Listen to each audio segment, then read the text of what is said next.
çok seviyorum. Peygamber Efendimizin kutlu doğumu için geldik. Onun kutlu doğumunu kutlamak için geldik. Peygamber Efendimizin kutlu doğumu için geldim. Çok mutluyum, heyecanlıyım. İnşallah bir daha olur. Çok mutluyum buraya geldiğim için. Çok güzel burası. Annem, babam, kardeşlerim.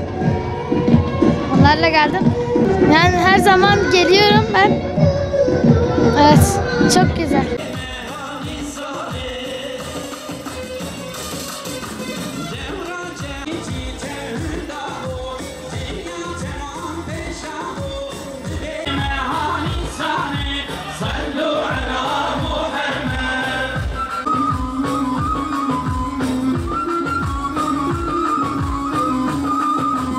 Burası bizim şanlı peygamberimizin doğuşunu kutladığımız bir alan.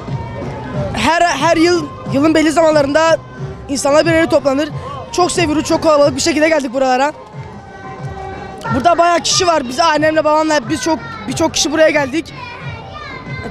Çok mutluyum. Çok güzel bir yer burası. Çünkü bizim peygamberimizin bizim için çok anlamlı bir kişinin burada kutlamasını yapıyoruz, doğum gününü yapıyoruz. Peygamberimizi çok seviyorum. Onun hareketlerin hepsini örnek almaya çalışıyorum. Davranışını örnek alıyorum. Onun gibi biri bu zamana kadar dünyaya gelmedi. Gelmeyecek de. Yani o bizim bütün Müslümanlar katında çok değerli biri. Yani onu çok seviyor bütün Müslümanlar. O da bizi çok seviyor. Bütün yani malım, canım, bütün vereceğim her şey, canım hepsi ona feda olsun. Öncelikle buraya bütün bu cahiliye devrinden insanları aydınlık bir döneme sokan güzel bir peygamberin doğum gününü kutlamak için buraya geldik. İyi ki Allah onu bizim için gönderdi. Yoksa biz doğru yolu bulamayacaktık. İşte böyle şerefli bir insanın doğum gününe, onun doğumunu kutlamak için geldiğimiz için şeref duyuyorum.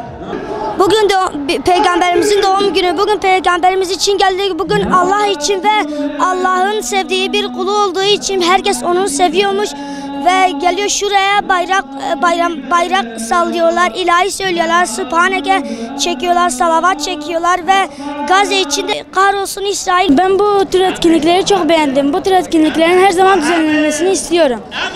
Bu tür etkinlikleri düzenleten insanları Allah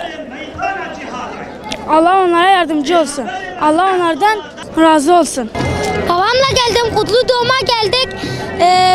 Peygamberimiz sallallahu aleyhi ve sellemin doğum günüdür bugün. Bugün en büyük gündür, bayramın olduğu gündür. Herkesin bildiği bir gündür. Herkes burada, millet burada. Şanlıurfa'dan, İstanbul'dan, Adana'dan, her yerden arabayla geliyorlar, otobüslerle, uçaklarla geliyorlar. Çok güzel burası. Heyecanlıyız, güzeldir, hoştur. İlahiler söylüyorlar, mevlid okuyorlar, Kur'an'ın anlamını söylüyorlar.